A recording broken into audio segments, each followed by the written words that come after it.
Okay, we're live. All right. Hello. Hello to the world out there. Thanks for tuning in on a Saturday afternoon. Three of us coming at you from the desert, Las Vegas, and one of us coming at you from Northern California. And we've already got our first donation right off the bat, $5 from Grant to the Junior Achievement of Southern Nevada.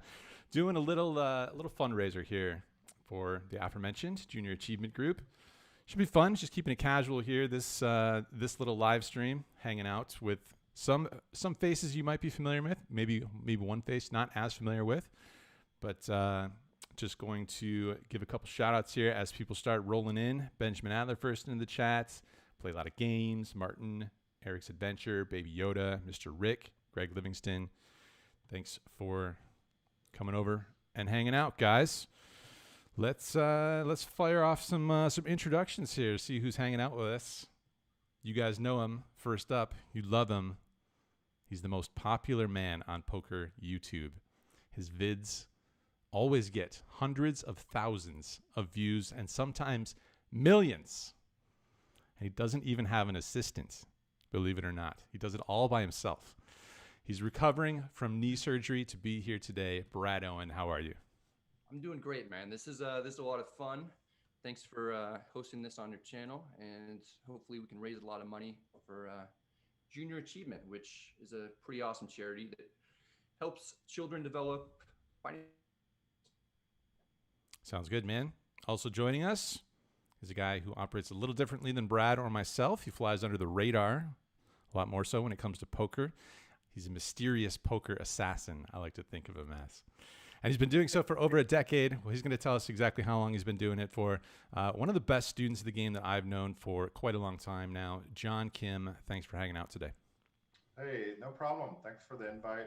Junior Achievement is a great organization. I know it because, unlike you guys are probably asked, but I got in through it because joining you guys because my daughter worked for them. So I know how great the organization is. And coincidentally enough, I didn't even know Andrew was part of it. He messaged me like, "Oh, you're part of this?" I'm like, "Yeah," but my daughter promoted me, and I'm honored to be here. And I've been playing for over 25 years professionally, so I'm honored to be here and share any kind of tidbits or whatever with the rest of you guys. All right, over 25 years, 20 years. John Francois coming in there with the big donation, $20. Thanks, buddy. And finally, the man who needs no introduction. He's a member of the Poker Hall of Fame. He's the winningest player in WSOP history, 15 bracelets, one of the most successful people in the history of the poker world, and he's only just getting started, I think. Here to help us raise some money for this good cause, this local Nevada charity, none other than Phil Hellmuth. How's it going, guys? Look at Brad, man. He's all dressed up. What's going on? I'm used to seeing his videos is all some casual shit. What is this, Brad? Well, you got a nice sweater on, huh? Well, the thing is that I haven't done laundry in a while, and so this is the only acceptable shirt that I could put on. Looks good. Looks good. I'm trying to compliment you. What are those guitars in the background? So this is a Fender Telecaster. This is the latest guitar that I bought in December. And then this is a Japanese Stratocaster. I don't know if you can see that. That was a gift given to me from my girlfriend's dad in high school. And then a couple other guitars over here, an acoustic, and then a Schecter. Do you play guitar? I don't, but that's pretty sweet. It also tells us you're getting pretty wealthy over there. You've got the Strat, the nice guitars. Life is good, Brad. Life is good. Yeah, things are going pretty well. Plus, I've got a cat. Yeah. The famous cat. Love it. Oh yeah, you were you did you were on the cat rap video, the first one, the original. That cat was stolen by my ex-girlfriend, but this is a new cat. I've had him for 2 years, but that was awesome that you agreed to do that. That was fun. Yeah, that was fun. That video got some traction too. All right, Andrew, take it away. All right, let's dive into some things here, Phil. I'm going to lead us off some questions, but anytime Brad or John want to jump in there, have at it. And the chat is also here to fire some questions. We'll be monitoring that too, but pretty open format here. Right. So generally, I thought we'd just talk about, the past year or so. We've all kind of experienced some setbacks over the course of the past year, but you, Phil, I'm sure you've had some things wiped off your calendar, some things that were planned, but I'm sure it seems like you've also been kind of full steam ahead in some various, arenas, your personal investments. I know I've heard you talk about that recently, but also in these heads up matches, you obliterated Antonio Esfandiari across 3 matches. And now you've got your sights set on Daniel Negreanu at the end of this month. I'm curious, you can talk a little bit about the past year and how that's gone. And I'm also curious if you feel just as sharp these days as you've ever been in your career, or how you feel about that. Well, it's pretty amazing. I mean, I think I've made close to 1.6 million playing online poker in a year. So I went from playing 0 online poker. My agent said, Phil, you can't play at any black sites or any gray sites basically ever. And so you look back for like 8 years, I played 0 online poker. And then when the pandemic came along, my regular group of guys, the Silicon Valley billionaires, I call them the masters of the universe, we shifted to an online game. I did well in that game. Also started playing a lot of high stakes Chinese poker, did really well there. And then I started my own game, Phil's game, which is now 10, 20, 40 blinds. And, we restarted the game around December 15th, and I think I'm up 350,000 in a 10, 20, 40 game. And I managed to blow 51,000 for no reason last week. I did get it back this week. I'm up exactly maybe 1,000 more. So, it's been, and now I'm on 12 advisory boards. I joined 4 advisory boards during the pandemic. A lot of the companies are blowing up. We did 3 SPACs, and I don't think everybody knows what that is, but that's where you put a company out there and you say, hey, give us $290 million. And then we're going to take a company public through a reverse merger. So I found the first company, Rush Street Interactive. Now it's floating at $4 billion. So it's trading under RSI. And they just had great earnings, and the stock just went up 3 points, which is like $500K for me or something. So it's been fun. I can't sell until July 1st, but I mean, it's just fun. I put 300,000 to this thing. It's worth 3 or 4 million. And then we did the second SPAC. We took Genius Sports out, and we did a third SPAC, and we announced Monday, we're taking out the first quantum computer company to ever go public is going public through us, IONQ. I thought that stock would go to 30 or 40 immediately. It's up a little bit. It's at like 12. I'm just like, it's just a very cool, so I had to read like 20 pages on quantum computing. So, I mean, actually financially, it's been an amazing period for me. Yeah. No one wanted to lose all these people and go through a global pandemic. But the silver lining's been pretty amazing. Yeah. So I know all these things have sort of developed, both this online home game as well as the SPAC investments, through getting to know the Silicon Valley guys, in particular Chamath Palihapitiya.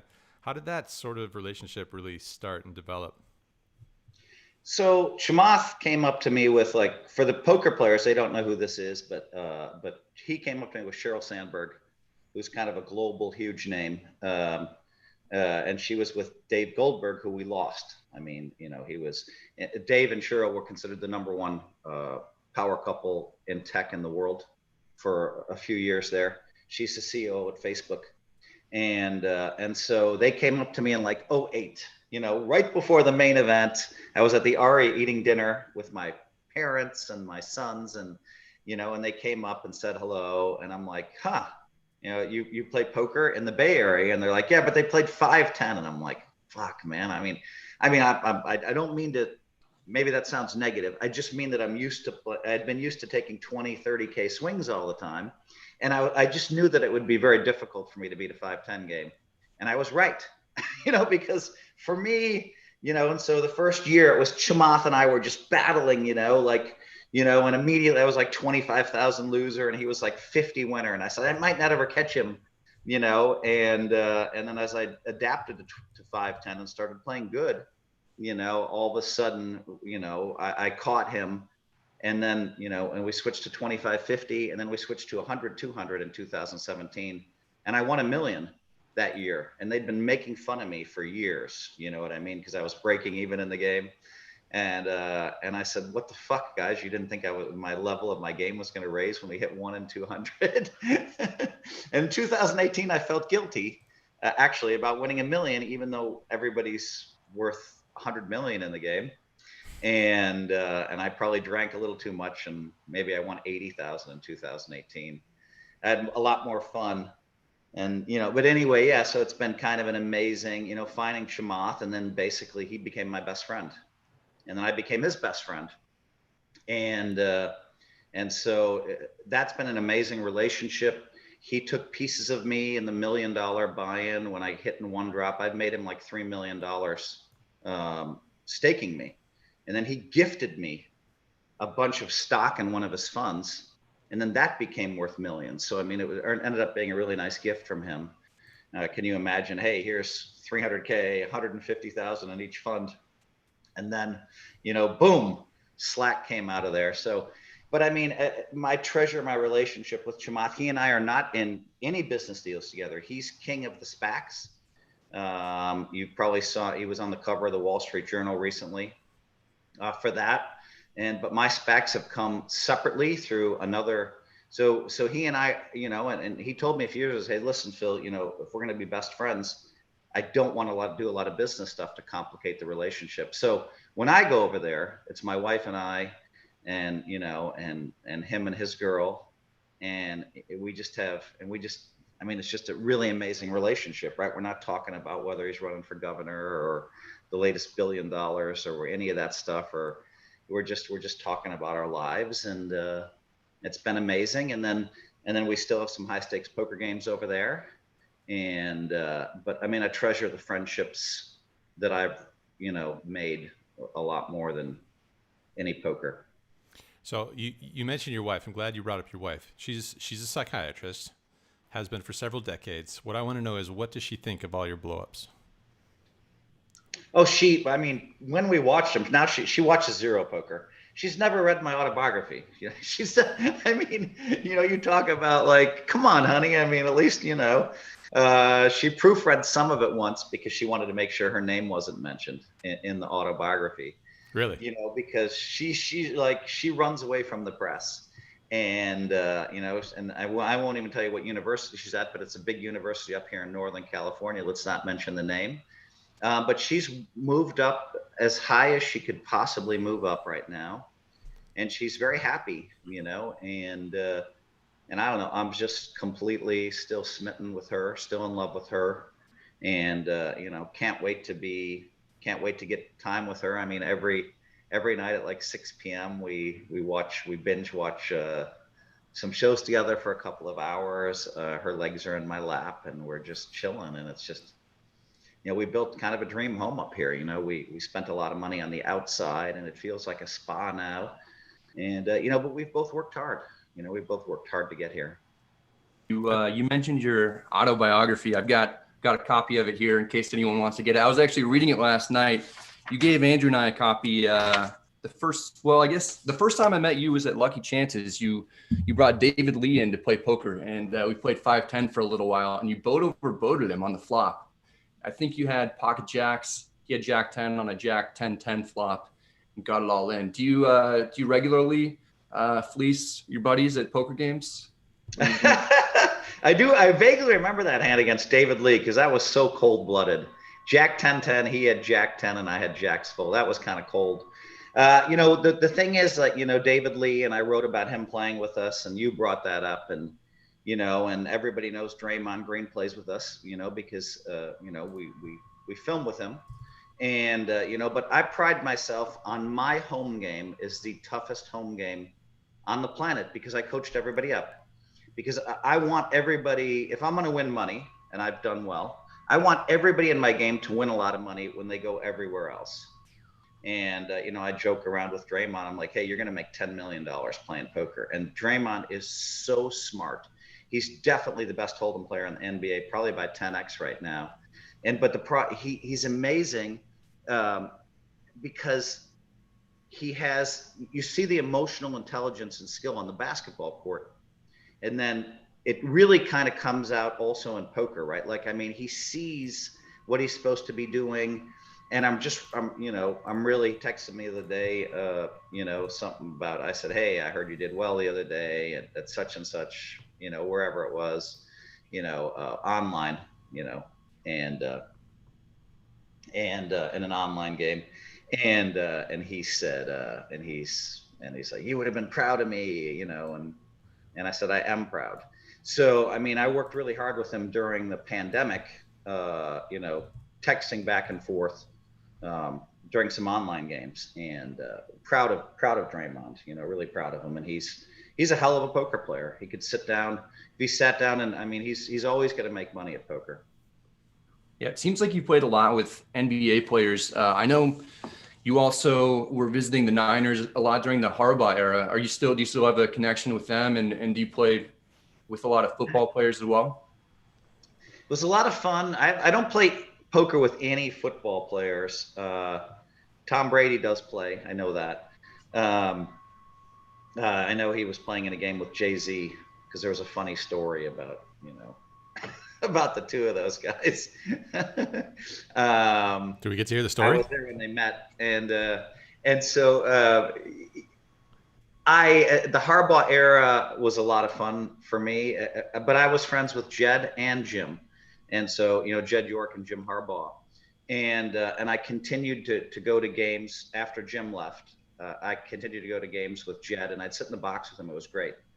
And then I haven't been to the new stadium with him yet, though. So that's kind of, it just hasn't happened. We lost touch for a year there. And, but Jed's a pretty good poker player as well.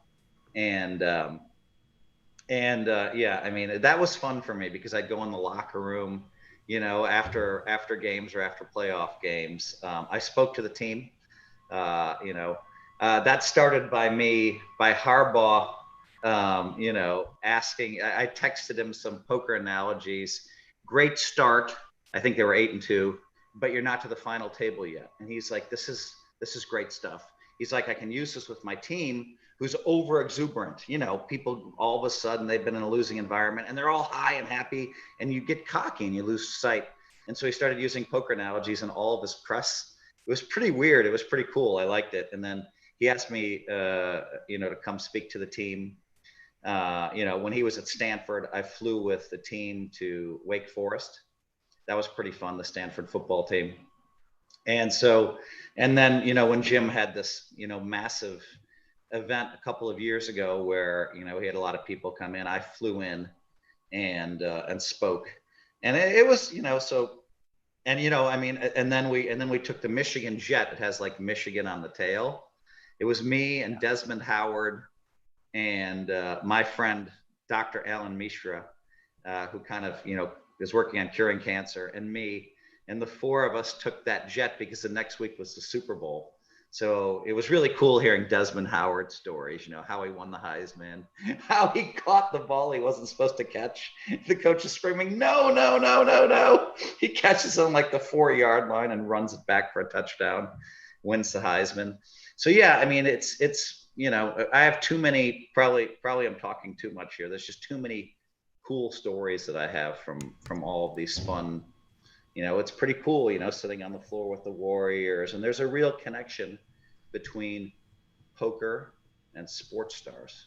I was going to say, how do you think the Phil Hellmuth, before he won the main event, would feel if you were to go back and tell him that these are going to be all the stories that we're going to develop over his lifetime? I mean, I don't know if I would have believed it. I mean, I believed that poker was going to be big, but I mean, if you told me, that when the first time I met Jay-Z, that he would tell me he's a big fan of mine, if you told me, just this weird stuff that just keeps happening to me, I wouldn't believe it. If you told me that, if you told me that I was walking up behind Michael Jordan and I said a quick hello and just booked because I didn't want to bother him. If you told me he ran to catch up with me, on a Saturday, and the next day I'd wake up and see an email where people were asking, Obama was asking about you, this was when he was president. Just like, what the fuck? And, and so, yeah, then you start to think, I mean, these things have fucked me up, I mean, when I had my book launch party for, Oh shit, where is that book? I don't have it. Brad, you have the book. Yeah. When I had my oh, here it is. No, it's not here. Yeah, here we go. When I had my Poker Brat party, book launch party, it was at Sheryl Sandberg's house, and Elon Musk came. And it's just like, what the fuck?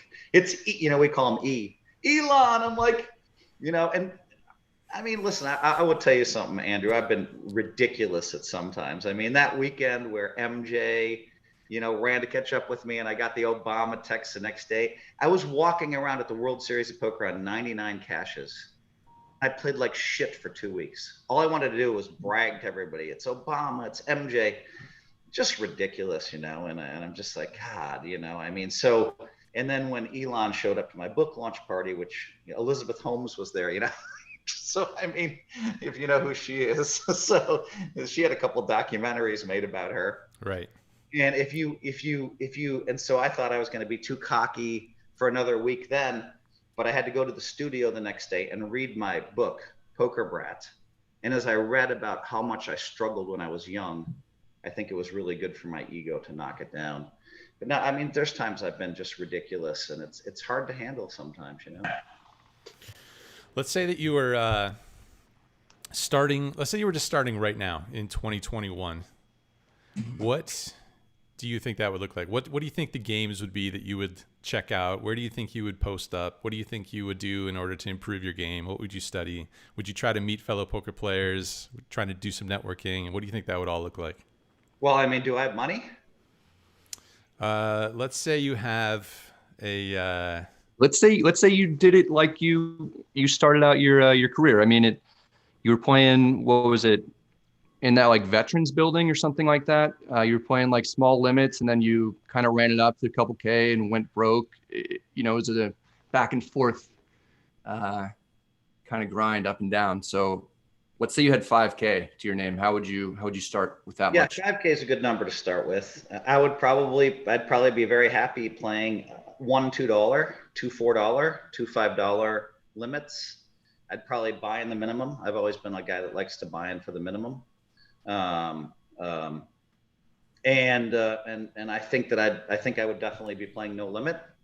And yeah, I would try to befriend some people. I would definitely read some books. I would definitely pay attention to some videos. If I were doing that, honestly, I would probably be watching, you know, Brad and Andrew's videos, because just to kind of see what they were doing, until I thought I was better, which may never happen if you're a random guy that starts. But, you know, I would be watching because, you know, it seems like, you know, and there's all kinds of opportunities out there. You know, that's the one thing, you know, if I started now, I guess I'd have, like, I've already written this book, you know, my positivity book, which says you're always in the right place at the right time. You know, I mean, Tony Robbins tells people to buy my book in his advanced seminars. You can't make this up, you know? I mean, you can't make this up. And, you know, and Sheryl Sandberg gave me a nice little thing here on the back. I also put Draymond Green with a jacket blurb. But I worked really hard. This book takes 70 minutes to read. It's just 8 life lessons. And so I know that I'm always in the right place at the right time. So knowing that, I would be playing maybe 1 2 2 4, but I would keep my ears open for other opportunities. Does someone have a cash game, a private game they would invite me to? I would be looking for that, you know. I'd be looking for, you know, kind of weird things to come along and fall into my path and speed me along my way. The people want to know why you said you like to buy in for the minimum. Why? What's the explanation there? I've always bought in for the minimum, and then it became controversial to buy in for the minimum, you know. But I mean, even when I'm playing with my friends, several times I've had $1,700 in front of me, and I feel like it's good also practice for tournaments is my excuse, you know, at the time. And then I run into 85,000, you know, and I've done that several times, and it feels pretty good, you know. But it really takes away from the downside. Buying in for the minimum. You can take a couple coolers and not lose much. And then people will say, well, you could have a couple coolers in your favor and not win much. Right. And, but I mean, it's always been like, you know, I'll always buy in for the minimum, I think, when I play poker. And now that I have, you know, more of what's considered unlimited money, it probably makes sense for me to buy in for a lot more in some spots, but I like being me. And maybe it cuts down on how much I win with my friends. Okay, that's cool. Whatever. Sure. Mr. Kim, Yeah, where would you start if you had $5,000? believe me, I've been there before. Andrew could attest to that. I'm sure we all have. Yeah. I don't know if you started. I'm sure all poker players have started, especially if you're doing it professionally. These guys might not know it. Phil, you probably know it, but no limit wasn't prevalent back 20, 25 years ago. It was all mostly limit cash games, limit hold'em cash games. I'm from Southern California, Commerce Spike, and 20, 40 limit hold'em. That was the go-to back then.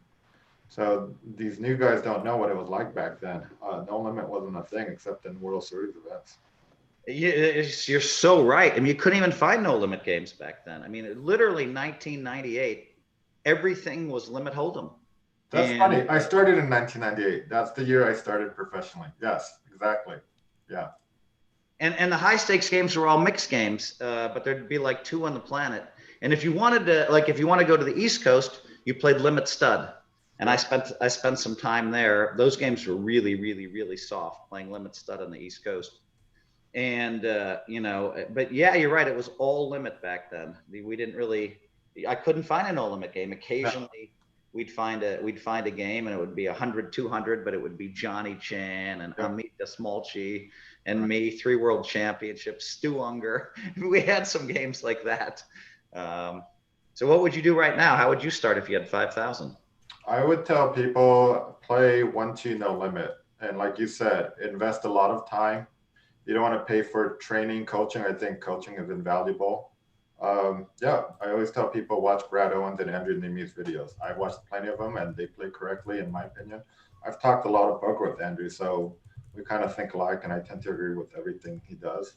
I would point him in that direction. And surprisingly, I don't know, many people might not agree with me, but watching like really good players in tournaments on TV, I think you can catch little things here and there. Watching you, Phil, watching other world-class poker players, how they play a hand on TV. I would say think about why they're doing what they're doing, and go from there, and just continuously improve.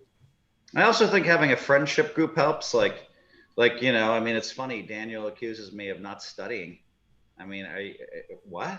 I mean, I've spent 2,000 hours talking about hands. Well, probably 10,000 hours talking hands with Mike the Mouth Matisow, and that's, and my Omaha 8 or better game has just gone up through the roof. I mean, I'm rising the rankings there, and stud 8 or better too. And I've helped him a lot with no limit hold'em. And so I think having a couple of guys you can talk to, Brandon Cantu always has a crazy perspective on stuff. I used to talk to him a lot more. And so, I mean, of course, we all study poker in our own way, but I think Mr. Kim, a friendship group's a good way to go about it too. Yeah, that's how I got to know JK. We had a group of like 10 guys that were just constantly 24 hours a day, 7 days a week, sending hands. Even when you wake up from sleeping the previous night, you have 150 text messages to wake up to and read about poker hands that these guys were talking about. So that's how I got to know JK, and I definitely agree that's pretty key. I wanted to ask, so JK, you said you've been professional for what, 20, 25 years now? Yeah. Seems like forever. I know Phil's been doing it longer, but yeah. Well, I was curious. Yeah, I mean, that's kind of what I wanted to ask was like, what would you say your biggest strengths are as a professional poker player, and how do you think that differs from Mr. Phil Hellmuth? I was going to say, I think people that have been doing it for a long time have a lot of similar qualities. Even though Phil might not show it, but I'm sure he has quite a humbleness to him, self-reflection, awareness, looking at your own mistakes.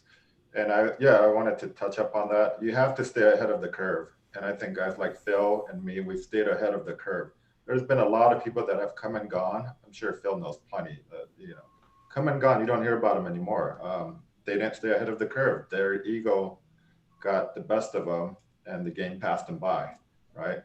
So in order to stay ahead of the curve, you continuously study, get in a group, have a community of other solid poker players that you can just get feedback off of. But yeah, humbleness and not having ego, and it's a big thing in poker. And I know Phil might show ego on TV, but I'm pretty sure away from the tables, he's about as humble as it gets. You're 100% right about that. You know, it's funny because my wife is like, people always talk about your big ego. I don't see it. And so like I do tend to appear a lot more egotistical on television, fighting for my legacy and talking about stuff like that and being a little too cocky. But you know, they don't see those reflective moments. They don't, you know, you're right. I think that if you're going to make it for a long time, you know, and I'll say it another way, Mr. Kim, I'll say this, look, people, keep your head down, you know, and I'm my best when my head is down. When I rate, and by that, I mean, focusing on what you're doing, paying attention, realizing, hey, I've misplayed fucking 7 hands last night and it cost me, you know, and just paying attention and constantly, you know, monitoring yourself. And then the minute that I raise my head up and, you know, and this great player tells me, hey, you're the greatest, and someone else says you're the greatest, and fans every day, you know, and in Vegas, you get stopped 10 times a day or whatever, Michael Jordan chasing you, and then you're cocky and your head is up. You're like, yes, I'm Phil Hellmuth. And then all of a sudden your quality, your poker goes, it's like falling off a cliff. They've been on this massive winning streak for so long. And then about 3 weeks ago, I lost for about 10 days. Not a lot of money relative to what I'd won, but that's when your ego, that's when you kind of get, the sense gets knocked into you a little bit. And, you know, for years, I didn't lose 3 times in a row. It's hard for people to believe. I won 37 times in a row playing pot limit Omaha online. You know, a couple of times I was lucky that we played until 9 a.m., but that's impossible, right? That's what sounds tough. Yeah. Focused. That's during the pandemic when you can't be too egotistical because you can't leave your house. You're not getting praise, you're not getting attention. And so I think, you know, and I've had, you know, a small little atrial fibrillation, which is, you know, I mean, 40% of the people over 60 have it. It's not life threatening or anything. But when you have a little bit of that once a month and, you know, and you're in the middle of a global pandemic, you know, your ego. So my head has been down. And then I think, you know, Negreanu attacking me, my legacy. And then, you know, and then the fact that I lost, had a small losing streak, and that kind of all, you know, your head is down. And I think that, you know, all of a sudden you're paying super attention, you know, because, you know, and then I've been on a massive upswing in the last week and won all that money back quickly in a week, you know. Nice. So you wrote down in 1993, right after you won, I think your 5th bracelet, that you wanted to win 24 bracelets throughout the course of your career. If you knew you'd win 15 by 2021, how would you feel about that? Would you feel like you're on track or not? 1993, I might have been disappointed if you told me I only had 15 by 2020. I might have been disappointed because, you know, in 1993, I won 3 in 1 year. And in 1994, I got heads up in a tournament and got really unlucky. I had aces, got it on against a guy with a king and a 10 when we were like 3-handed. And, you know, and he, you know, I remember it came Jack, Jack 10. This is a final table in 1994 at the World Series, you know. And when I lost that hand, I was so frustrated that I started playing more cash games for a year or 2, which was just stupid. You just won 3 tournaments in 93, Phil. You know, you just had a second in 94. Keep focused on tournaments. And I thought I was going to be cool and play a lot of cash games. And I shifted back, you know, in 96 more towards tournaments. I figured if you want to be the greatest of all time, you have to do it in tournaments, not cash games, because cash games, it's hard to measure who the best are. We know who the great players are, but there's guys that go broke in cash games. They get staked by their buddy. They're $1 million in debt. They get staked by their buddy. And everybody's like, this is a great player. I'm like, this guy's $2 million in the debt. You know, what do you mean great player? And so there's that buddy system that existed, you know, where the great players loan each other money. And I said, fuck that system. You know, I'm going to, and I did help out the people that helped me, of course. You know, a Ted Forrest staked me for a while. I made him 3 or 4 or 500,000 in the late 90s.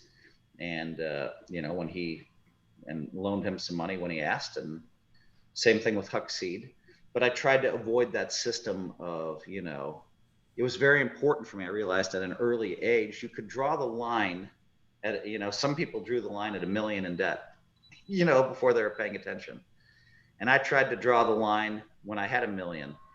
And it might sound funny to you guys, but it was like 1998 and I was down to my last $1 million and I was celebrating. And my wife's like, what the fuck is wrong with you? You're celebrating. I remember we were and I said, I'm not celebrating that we're down to our last $1 million. I'm celebrating that I'm smart enough to get staked when I'm still worth $1 million.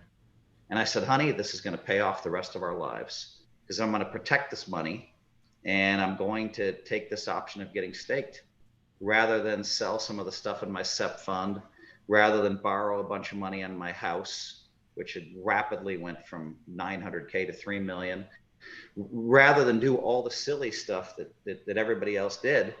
And so I said, I'm celebrating that. And she said, it still sounds fucked up. I'm like, honey, give me some credit. So cool. How long were you staked for? About 2-3 years, you know, and then once I got 100,000 loser for TED, you know, I just stopped traveling to a lot of the tournaments because what was I going to do? I was going to, you know, and so it was really a great time for me because I spent a lot of time with my wife and kids. And Ted and I had an agreement. I think my bills back then were 10K a month in the 90s. Nothing like, no, they were hit 65,000 a month for 15 years, but back then it was 10K a month. And so Ted would just loan me 10K a month. We just put it on the bill. And I remember my wife just freaking out because it would be like the 27th of the month. And she's like, the bills are due, the bills are due. And I'd just be, okay. I'll text Ted the next day or two, you know? And I'd text Ted and he'd send 10K. And my wife, you know, is normal, right? And you know, how could I tell her that I was never going to worry about money? How could I tell her that I knew that I'd never have to worry about money my whole life? That doesn't make sense to a normal person. And so I never really did worry. And, you know, and Ted came through for me during that time. And I spent a lot more time at home. And then I think it was the 2001 series where I won 2 bracelets in a second. And I cashed for like 500,000 or 600,000. And I remember a lot of it was his. I took 100K away and he took 500K away. And I remember he had a big brick. I mean, you know, 500,000 is a big brick. And I remember he decided he was going to take Andrew knows that very well. Oh, yeah. He decided he was going to take it in cash. He said, I'm walking to the Horseshoe parking lot. And I'm like, what? I said, dude, I love you, but if you get attacked, it's on you. I'm running. I'm not going to get shot for your fucking 500,000. It was just really funny. Yeah. He has it in his bag, slung over his shoulder, walking in the Horseshoe parking lot. And he can't remember, you know, Ted, he can't remember where his car is. That's him. Like he couldn't remember where his hotel room was when we were in Paris. He'd be there 100 times, but couldn't remember it was 1 block away to the left. I mean, he had literally people call him to wake him up in the morning. He didn't know how to set an alarm. You know, just kind of a savant for poker, but everything else was weird. Right. And but yeah, no, I mean, so I mean, yeah, I got staked, and but at least it kind of solidified, hey, I'm not falling below $1 million, you know. And then that was a really, really smart move for me. And sure. I've been a very conservative money manager. It's so interesting. I took so much heat in 03, 04, 05, 06, so much heat for being conservative. And I'm like, God, I mean, I've been here, done that. I've been doing this since 1986. I mean, yeah. I mean, telling other people how to manage their money and how much action personally they should be in has always been a little odd to me. And I've always thought that going on a stake is pretty similar to when a business, you know, raises funds in order for them to operate. I don't think it's a whole lot different from that. So I think that's pretty cool to hear about. Mr. Kim, are you pretty conservative money manager? JK. What was the question? JK, are you pretty conservative money manager? By the way, we can't hear you as well. Speak. Yeah. Yeah, I'm pretty conservative. Even though we're known as professional gamblers, we try to take the gambling out of it. I have a family, so it's different. These guys are single, so they don't know what it's like to have a family, Phil. All the responsibilities and having to think about mortgages and car payments and stuff like that. So I did have to take a conservative approach because I know you talked about going broke and stuff. I try to do my best to not go broke, which is important when you have a kid and you have a wife and stuff like that. So for many years, yeah, I took a pretty conservative approach to even in poker. I didn't shot take as much, but that's kind of the stuff you have to do if you want to be a responsible professional poker player. I think the last time I was broke was like 1986. I've just been smart. I've just always drawn lines. If you read my book, my first condominium, I paid $185,000 for penthouse condominium on a lake in Madison. Most amazing property, but I paid cash. Paid cash for a beautiful Porsche and a brand new Cadillac. And then when I had no money, I had all these assets at least, right? So yeah, I mean, I think there's really being conservative means so much. And I'll say one thing, and I know that you agree with me, Mr. Kim, that you look at someone that has 99 poker talent and 40 money management. They have a rough life. Yeah, I agree. They have to borrow money. There's always stress. Can they pay their bills? You look at somebody with 70 poker talent, okay, but 99% money management skills. This guy pays his bills on time. He has a nice life, doesn't have to worry about stuff, has money in the bank. Money management is a huge, huge, huge factor in what we do for a living, Mr. Kim. I know you feel the same. I do. I actually, yeah, I mean, I've coached a lot, and it's not just, when I coach poker, it's not just about how to play correctly on the tables, but how to approach life away from the tables too, being very disciplined, avoiding the pit games. I know some of us have fallen victim to that. It's hard. You're in a casino, you take a big loss, and you're walking out and you see the craps tables and blackjack tables, and you're looking for a cheap way, fast way of getting even. You just have to have discipline. For me in like 2000, and I think it was 2010, I came up with a theory I was going to risk 10,000 a day when I was in Vegas. And I very rarely, I remember one night where I lost like 93,000. But other than that one exception, or maybe twice, I think only once or twice in 10 years did I lose over 10K in Vegas. Playing 2,400, I just quit. Take 24 hours off and come back fresh. The day that I did lose 94,000, I said, all right, now you have to stay in town till you get even. I won 75,000 back the next day, which was kind of unbelievable. And then another 10, and I let myself go early. But I mean, the 10K a day was so magic for me. And so, I teach some of the athletes, hey, if you're risking 10,000 a day, you're making 20, 30 million, you're never going to have a bad day. Have that discipline to take the loss and quit. They followed my advice. And so they never have a bad day. Yeah. I mean, you lose 10K, who cares? Right. And then there's going to be plenty of big days there. What kind of stakes do you think you were playing back then when it was on your 10K a day rule? I did it. Believe it or not, I played a 600, 1,200 mix game where I was only allowed to risk 10K. And I won a quick like 38,000, but that was obviously lucky. I mean, I could have 10K swing in that game's nothing. I was going to stick to my principles. 4 and 800, same thing. It's obviously not enough, but I've always believed in the short buy-in stuff, and it's worked for me so well. And then mostly though 2-4, 3-6. Played a lot of 2-400 mix games and 3-600 mix games at the Aria, and I enjoy those games. Just want to do a brief interjection here and just remind everybody that this stream is raising money for junior achievement. So if you're in the chat, feel free to donate to the stream using the super chat feature, and that'll go directly to junior achievement, which raises money to help children with financial literacy. So kids from kindergarten through 12th grade, learning skills. Oh, my mom just donated $50. Yeah. Thanks, shout out to Nancy. Yeah.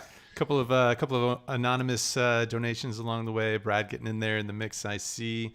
Just trying to scroll up here, but it is 100% of the donation goes over to the Junior Achievement of Southern Nevada. Klein Dropper, I see getting in there with the 20 ball. Just trying to scroll up and get caught up in the chat. But hey, Andrew, what's the website they can go to donate money? That is a good question. There might be. Let me take a look here real quick. I can find it pretty quickly and then throw it in the chat. There's also a tournament tomorrow, right? That we're going to be playing, and I'm going to be playing. You're going to be playing. Yeah. All four of us are going to be playing for the Junior Achievement. There's a tournament tomorrow. What is the buy-in? 200 or something? It's $100 for the buy-in, and then $50 rebuys. So half of the buy-ins will be also going to this same great cause. So it starts at 2:00. Yeah, that should be a good one. The link to donate is in the description box underneath the video. So it's in that first paragraph underneath. Also, Andrew and Brad, we'll be putting it on our Twitter about the tournament tomorrow. So, I'll be promoting it on my Twitter. You guys will be promoting it on your Twitter, and hopefully we can have a big turnout. Yeah, should be pretty fun. Before we move away from that previous topic we were talking about, there was a lot of questions whether you have an update on Ted Forrest, because the poker world hasn't heard from him for a while. Is he doing okay out there? Do you know? Yeah, I mean, well, Ted made some good investments, and probably doesn't like me talking about this, but he made a good investment in a company that went public in 2018. I think it sold for 600 million, and I had a point or two or whatever it was, and so did he. And so I think in 2018 he had a really kind of life-changing event. He's probably mad at me for even saying this. Okay. it's public record somewhere. Sorry, Ted. And I mean, Ted is a guy who was playing the biggest games in the world.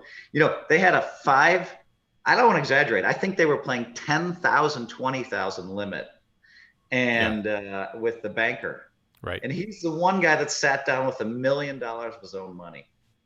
Limit hold'em, his worst game. He sat down in a limit hold'em game with $1 million or $2 million to play 10,000, 20,000.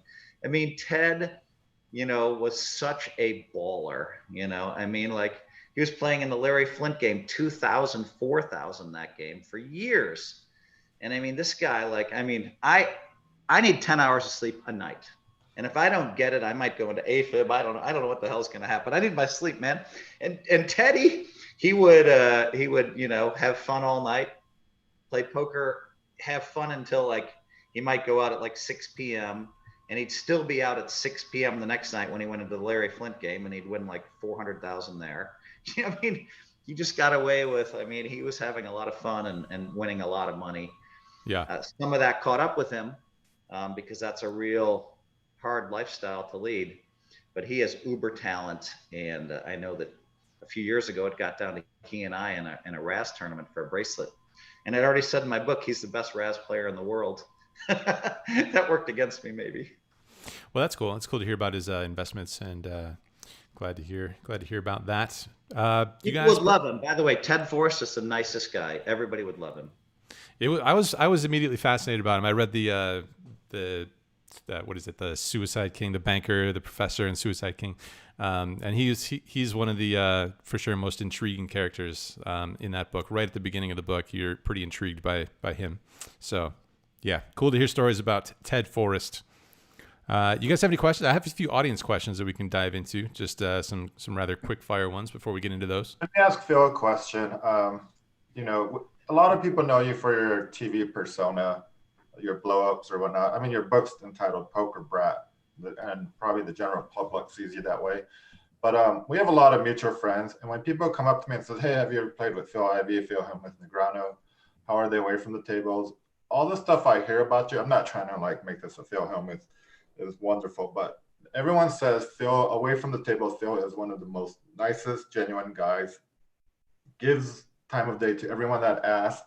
On TV, that's just kind of like a different persona. Where does that come from, considering the fact that everyone that knows you personally, say you're one of the nice, even fans that have come up to you, say you're super nice away from the table. So where does this persona on TV, does it come from your competitive drive? Does it come from, I don't know, are you just kind of like mustering it up just to promote your brand?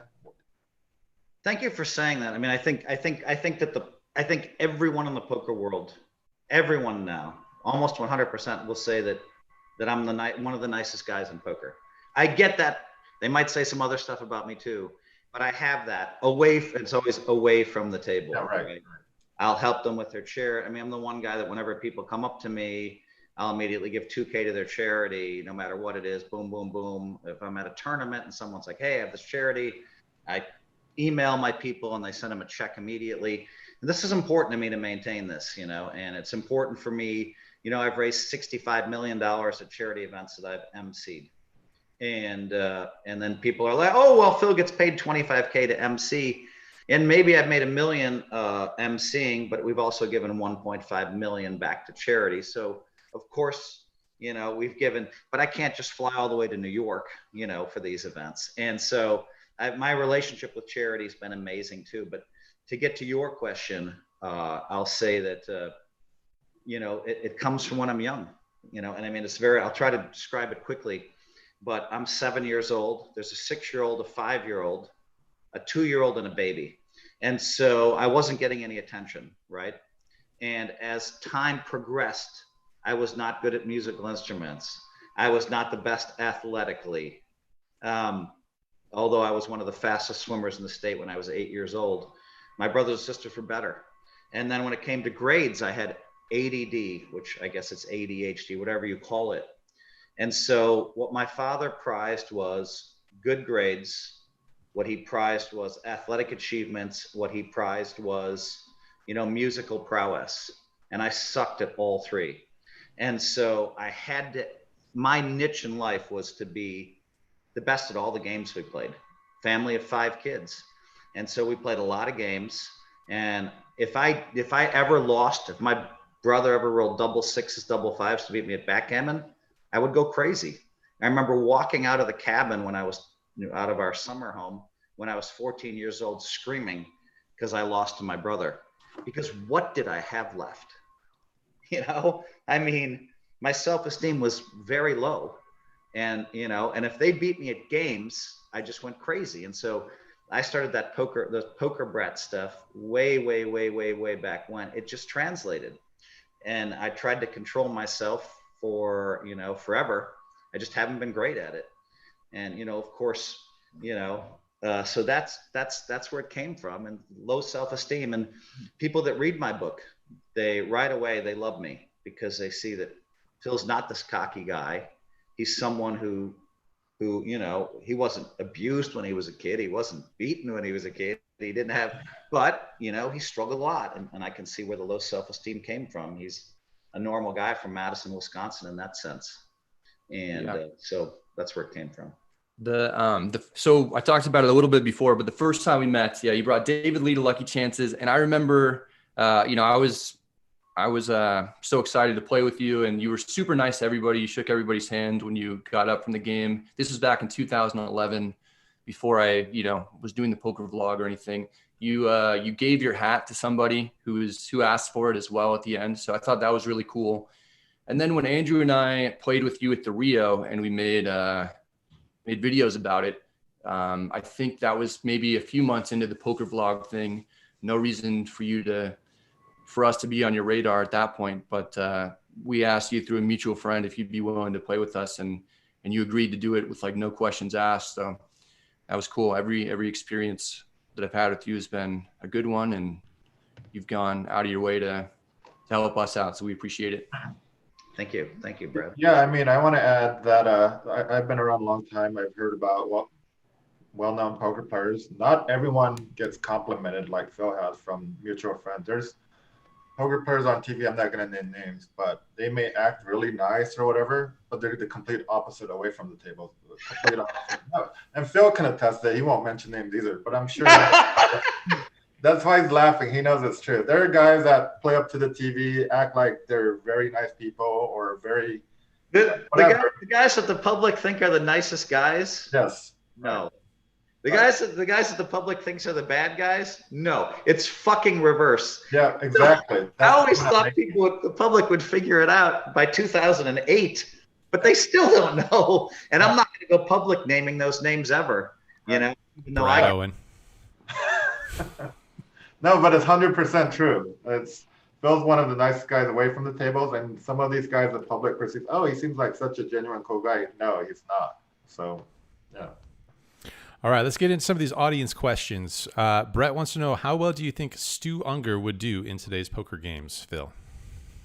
I played with Stu a fair amount. You know, Stu and I mean, one of my favorite hands I can tell you about Stu is how wild he and I used to play. I remember we played a hand at the Bicycle Club where I mean, it really was a crazy game. It was Freddie Deeb and Johnny Chan and Hamid Desmalchi and Stu and I, and there were some other ballers in there. I think that Ali, the famous Ali from the past I can't remember the last name. Damn, it's too bad because he was a hell of a player too.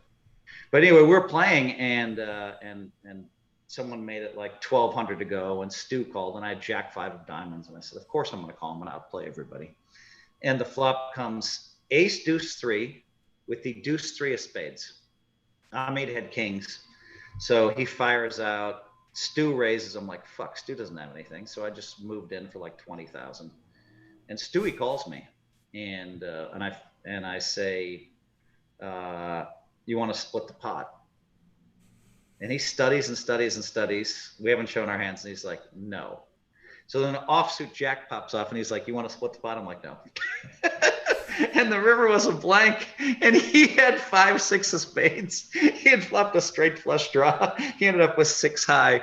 But just to be lucky enough to have a jack pop, an offsuit jack on the turn, because any other card, if he asked me to split the pot, I'm just going to say yes and feel like, wow, I got away with one, because I only had jack 5 high. But Stu and I, we played together a lot, and I think he's just super talented, super fast, and he just had a really good understanding of where he stood in pots, and he was just not afraid to run people over. And I still remember, it was like my 5th trip to Vegas, and I stumbled upon a final table. Didn't even know there were poker tournaments. Barely knew that. And I'm watching Stu play. Very weird that I happened to run into him way back when. And he's running over Robert Turner and somebody else. 3-handed, he's raising every hand, and they're just folding. And I'm like, what's going on here?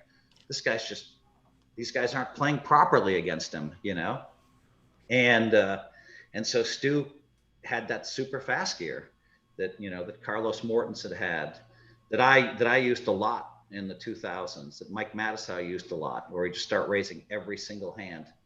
And no limit hold'em tournaments, and people don't know what to do, and so, but I think Stu would have done really well, Cool. All right, Chris wants to know, if they made a Poker Brat movie, who would you like to play you? Well, so we had a Poker Brat script out in 2002. It was optioned, so the script was done in 2002. And I wanted Ashton Kutcher to play me. And we discussed it. We talked to Ashton about it. I ran into him a couple years later when he was with Demi Moore. And we talked to him for a while. He almost did it. And then in 2007, Hayden Christensen was talking about doing, and he had just starred in Star Wars. I mean, he was Darth Vader in Star Wars. He was talking about playing me or doing a movie called Jumper. And we sent our director, a young John Chu, who now is super famous for his musicals and stuff. We sent him to meet with Hayden in Toronto, and he couldn't convince him. And so, but we had, it's very hard to get a movie greenlit, and we had 43 of the 44 things, is the way I like to think of it, were already checked off. We just needed Hayden Christensen to say yes, and we would have started filming it in Canada. And then they've asked me, 20 times since then, do you want it to be a TV movie? And I keep saying no. Do you want it to be an ESPN movie? No. And so I'm waiting for a fucking theater movie. Pardon the swearing, folks. I'm waiting for a goddamn theater movie. But there's a script that's been circulated for a long time, and they paid me a fair amount of money for that script. So I do think that there will be a movie, and one way out of not using that script, which is a good script, is hopefully that script gets made. But if not, I can base it off Poker Brat, because I own the movie rights for Poker Brat. The book, when I made the deal, I said, I want movie rights. I want to own 100% of the movie rights. So we'll see. I mean, don't you think there's where's the story gonna end if it's made up to this point, and there's so much more Poker Brat life left to be lived and the story to be told? That movie ends in 1989.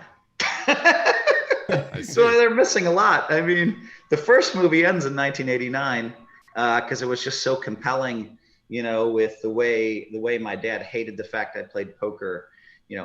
My dad did not support me. He was, he has a PhD, a JD, and an MBA. He's like, fuck poker, that's like being a drug dealer, you know? And then for him to come around after like 4 years of me being a pro and come to the 1989 main event and watch me win it. And then I bought him a new Mercedes, you know, and he was there for that amazing moment. And so, you know, I mean, so basically the movie ends right then, and deals with a lot of the kind of interesting, more troubled part of my youth, I'd say, you know. Sure. Speaking of the 1989 main event, in the book, you talk about how you wore the same clothes the first 3 days, but you didn't want to wear underwear for sanitary reasons on the third day. And it doesn't mention whether or not you wore underwear on day 4 when you won the main event. So I'm just wondering, are you the first main event winner to win going commando? I believe I am. I believe I'm the first and last. No, I was so superstitious. I am to this day, like I'm into positivity, but not negativity. So if I win a World Series of Poker bracelet with a particular shirt on, that shirt is immediately set aside on like the far left side of my dresser. And whenever I feel like I have a great chance a week later when I'm fresh again, I'll wear that same shirt. And I'll wear it as much as I can get away with. Sometimes, you know, and you know, I mean, you never want to smell bad, so I won't do that. But you know, I'll have it washed. But if I do, then I know exactly where that shirt is at all times. And it's been amazing because I have won 2 bracelets with the same gear on in my life. I think more than once even. And after the series is over, I lose track of which shirt is which shirt, you know. Yeah, most of my shit was sponsor, right? I mean, almost everything I wore for like 15 years or 20 years was all sponsor stuff, right? I mean, everything was sponsor stuff. You see the Aria hat, and you know, now you see I do have a Hugo Boss shirt on, but you know, I'm talking to 3 different, you know, online sites, and then probably, you know, in a month or 2, I'll have to their logo, and you know, anyway, I enjoy kind of choosing my own clothing for this last few years. Well, an early congrats then for the potential upcoming signing for the whoever that site may be. We'll look forward to hearing more news about that one. We asked one site for 10 million, 2 million a year, 10 million in stock, but frozen at the price, and then we'd get, you know, 2 million a year. And that's kind of the minimum I signed for a big site would be 2 million a year. Daniel was making a lot more than that. But we'll see. It's really nice to have people at the table, you know, 2 really, really serious contenders, big names too, but we'll see where that leads. Sure. How much weight do you put into these heads up matches versus like doing well in tournaments?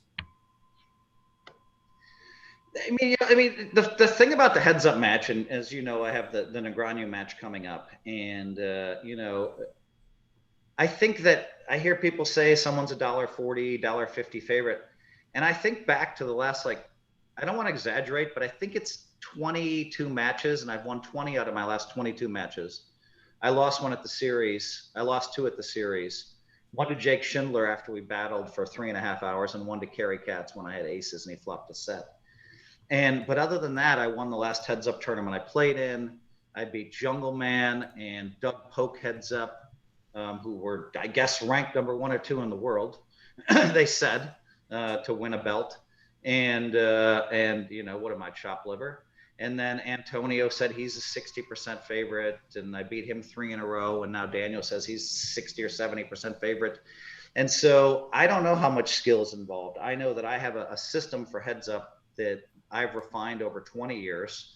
And it's kind of freaks me out when people say, Phil's not studying, you know, Phil's not doing, I mean, I have a heads up system that has been phenomenal for me. I'm a counterpuncher.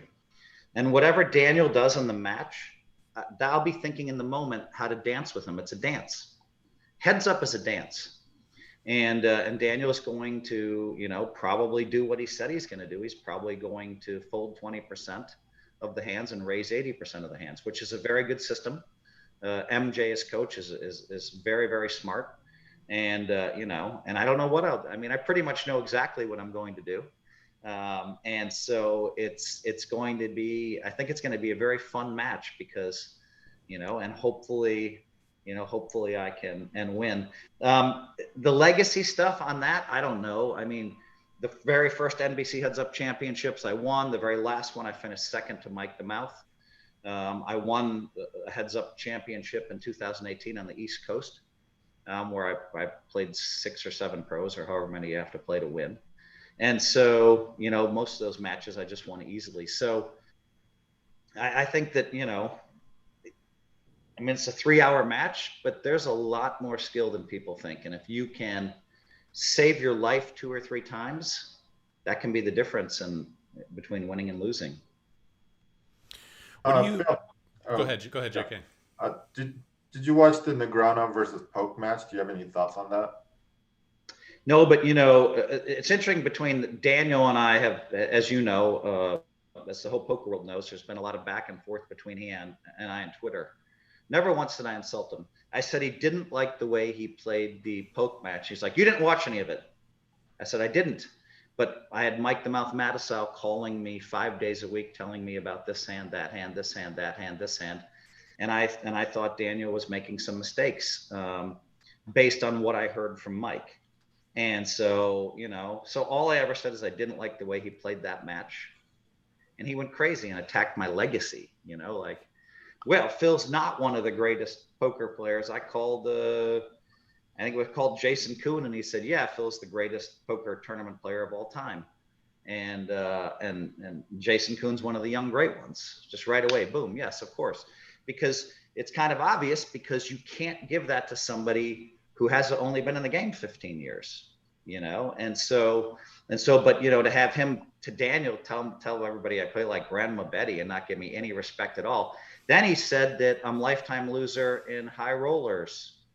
And then I'm like, well, okay, let's take a look. And we started texting. He said, oh, I forgot you didn't play in the second $1 million buy-in. He said, okay, Daniel. So how much am I up in high rollers? Is it 1.2 million or 1.6 million? I don't know, but it's a long ways away from losing at high rollers. And, he never corrected that on Twitter. He's like a politician, attack, lie. And then when your lie gets called out, you never even admit it. And so, the Negreanu stuff has been frustrating for him, but I've tried very hard not to attack him. But he's honest. He truly believes what he's saying, and it's frustrating for me. He knows in 2019 that I had a second, a third, a fifth, and a sixth at the last series we had, the last 2 series, Europe, and he's just like, I don't know how he gets to the conclusions he gets to, but all the math and data is on my side. And then when it comes to high stakes poker that we've been filming, I won 28 out of 30 times. And in the high stakes stuff, I only won a little bit of money over 3 sessions. That's true in the high stakes poker.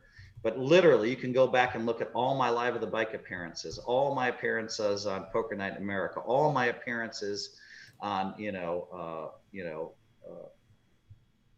for all the Poker Central shows. And it's just crazy. 28 out of 30 times I won.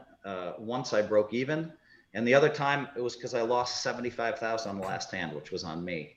And so it's been this phenomenal record that I've worked really, really hard to prove to everybody. And then, he comes out and says stuff that's not true. It's been frustrating.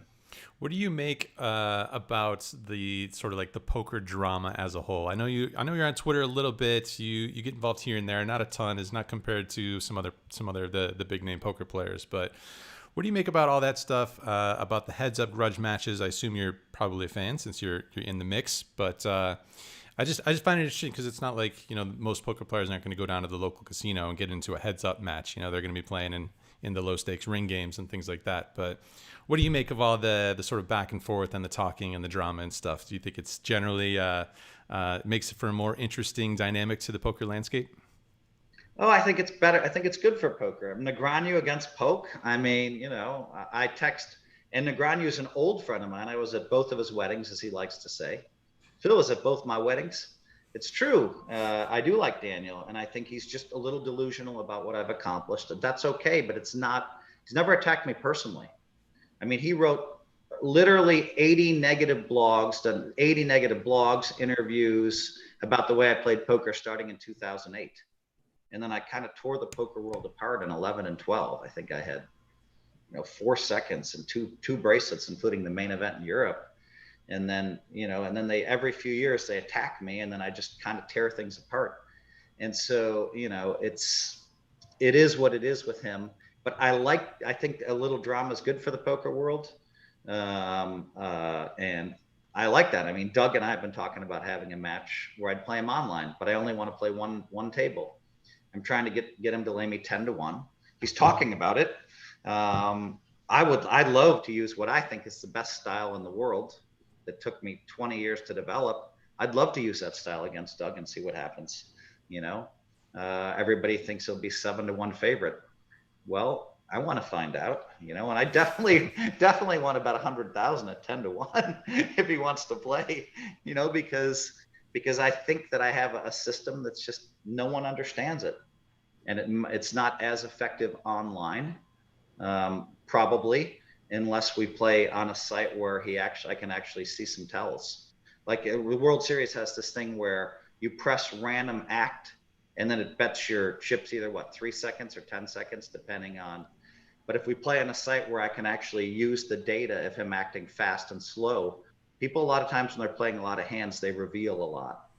So, I don't think the drama's bad for poker. And I think the Antonio challenged me for 10 years, to play heads up and get shot with the taser. And okay, I was never afraid to play him. I just didn't want to get shot with the taser if I lost. And I even told him 5 years ago, we can go play a bunch of $10,000 and $20,000 matches at Aria heads up anytime you want. I'm not afraid, but these guys make it out like I'm afraid. They asked me, will you play Ivy next? I said, yes. They're like, oh, we're surprised. I'm like, surprised? I'm not afraid of anybody heads up. Will you play Dwan next? Yes. Actually, Daniel jumped the line. Tom Dwan had next. I heard you say that. Was at my house a couple weeks ago. We were drinking, smoking cigars by my fire pit until late. And I told him, I said, hey, Tom, hey, Dur, that I'm playing Daniel next. He jumped the line on me. He's like, what? That's how little Tom Dwan pays attention to poker tour. Didn't even know. Yeah. How come the taser didn't make it into the heads up match with you and Antonio? My wife told me, I asked her, I said, can I get tasered? And she said, it's just not a good idea, at your age. And she said, plus so. Fair enough. Well, any other questions, Brad, JK? Let's wrap it up in about 5 minutes. Let's let people have one more opportunity to donate to Junior Achievement that we're doing this live stream for. Phil, how important is it to you to win non-Hold'em events as opposed to Hold'em? Because obviously your track record for Hold'em events is you can't match it, but people kind of criticize you for not adding. When Daniel started his points thing where you bid 25, everybody puts in 25,000, you pick players. David Gray came up to me and he said, obviously you have no chance to win the points. There's not enough no limit Hold'em tournaments. And I was like, wow, what a brutal thing to say. And if you look over the 10 years that Daniel's run this, guess who has the most points? Me. So Daniel's own system, 10 years, I have more points than anybody. Daniel still says I suck at poker. There's just something weird going on with him. I don't know what it is, but it's very frustrating for me. And now maybe somebody passed me. Maybe I'm down to second after 10 years. I know Sean Deeb was up there in the hunt. And yes, it is very important to win other tournaments for me. I decided to, all of a sudden something in Raz clicked. And now I have the best World Series of Poker tournament record in history in Raz. 2 firsts, a second, a 6th, and a 14th or something like that. And I think that's right. And so now I'm thinking, wow, if I can figure out Omaha 8 or better and win 3 bracelets, can I be considered the best of all time there? So I have the all-time best record in no limit Hold'em, pot limit Hold'em, and limit Hold'em at the series, and now Raz. But are there other categories that I can master? I think that John Hennigan is, there's some of these guys are just so good that they're going to be hard to catch what they've done in different events. But if you look at my record, you'll see I have a lot of second places. I had a second in a stud 8 or better. I had a second in deuce to 7. But if I can win 3 deuce to 7 bracelets, maybe I can be the second of all time there. And so that's the way I think. I do want to win in all the other games. And I've probably been playing a little bit too much no limit the last couple of years, because I learned that in Europe when I had a second and a third in the 8-game mix. In the last 6 World Series tournaments we had in the world, I have a second and a third, both in 8-game mix. And so, one of those really hurt. I just really just got tired. We were in Europe and, but, give the other guy credit, but I think I could have finished better there. Do you think these Raz skills are something that you could teach to somebody else, or does the white magic come into play in the other games as well? I think I could improve everybody's Raz game a lot, actually. But yeah, sometimes the difference is knowing when someone is weak or has a pair, right? Mm-hmm. So, maybe I hit a 9, so I have a 9 and a 3, and say a 7 and a 4 in the hole. So my board's 9-3, and they break into, ace 5. And I just know that they paired the ace. Now they hit a 7 and I hit like a 6. A lot of people are looking at their board, 3 low cards to a 7 and saying, I can't continue here. And I'm like, I know that guy paired. And not only that, he's going to bluff every street. So now we both hit a 10 in the next street, and then I'm auto calling the river. And so, but I'm hesitating, studying a little bit, and now a guy's just bluffed off a bunch of money because I know he paired. Raz is a great game. There's so much skill in it. And, and yet if you're wrong, the guy already has a 7-5 low made, and you're drawing to a 7-6, and you just dust off a bunch of chips. But I've trusted my instincts in those spots, and it's led to a bunch of bracelets and a bunch of final tables for me. So Raz is just a phenomenal game. And it's like the light went on with Raz and for me, and it's been very, very nice since. Cool. Well, I think we can wrap it up, guys. This was a fun chat. Thanks for giving us your time, Phil. Thanks for being here, JK and Brad, on a Saturday here in Las Vegas. One last question for JK. Yep. Yeah. JK, what have you been playing? You've been playing some No Limit at the Bellagio, or what? Yeah, some no limit grind. I took COVID very seriously, so I played a lot of online. I barely left the house in the past year, but Andrew knows I've primarily been an online player for most of my poker career. I don't want to knock the live guys, but online players generally tend to be better. So tougher games for sure. But I've been venturing out, playing a lot of these live tournaments, and I want to become like the next Phil Hellmuth. Who doesn't, right? So go get him, JK. Didn't you just win an Omaha something or other tournament? No, I won a triple stud. Speaking of Raz, I won a triple stud tournament at Bally's on the World Circuit event. Yeah, stud high. Picked up a circuit ring? Something like that. I don't know exactly what it was. It was a triple stud high, low, and Raz, I believe. So yeah, that sounds like a fun tournament. It was a very fun tournament, and not many people are good at all 3 variations of that game. So. But yeah, that's what you see. That's what you see in these 8-game mixes. Is like even the great players seem to have a couple of holes in their games. Oh, for sure. Mixed games are still pretty beatable.